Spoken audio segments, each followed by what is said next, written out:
nuk muj me ta përshkru. Mërzin edhe stresin që e kanë kur shkojnë në gjykatë, sepse shpesh janë të vetëm. Domethënë redaktori, kryeredaktori, pronari e tjera, shumë rrollë e heq shkojnë për gjykata me gazetarë se s'kan kohë, jo për arsye tjetër. Dhe ata përfundojnë të vetëm, ku je para autoritetit gjyqësor, edhe kur e din që kime fitu rastin, ndjenja që ta krijon gjykata është gjithmonë intimiduese, kisha me thonë. Edhe kur e din që kime fitu një rast, dhe me ta, veç mu ul afër, edhe me thonë nuk je vetëm, është sendi më i çmueshëm që një aktivist mundet me bo. E une tash se kam kohën, po sikur ta kisha kohën, mas shumë t'i kisha kushtu që asaj rëndësi. Dhe e di që kur e thirrin një gazetar, sidomos nëse jam në Kosovë, dhe thom, ja, fronat e shtëpia, shpesh shtu se kjo është Balkan Way. I thom, a je te shtëpia, po veç po du me ardhë me të patë e dera, me qyra je mirë.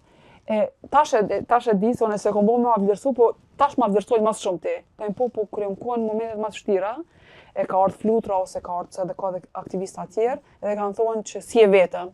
E që është shumë e rëndësishme, po pastaj edhe unë veç paguajshme. Këtë desha të thosha, se emocioni nuk është vetëm nga njëra anë. Ana emocionale është dhe mbi ty. Po, mërzin që e ndjej, që shpeshherë është edhe me kajt, edhe pastaj me kalu te anëtarët e familjes, ata të shohin çka po përjeton, ato s'e sheh kërkush.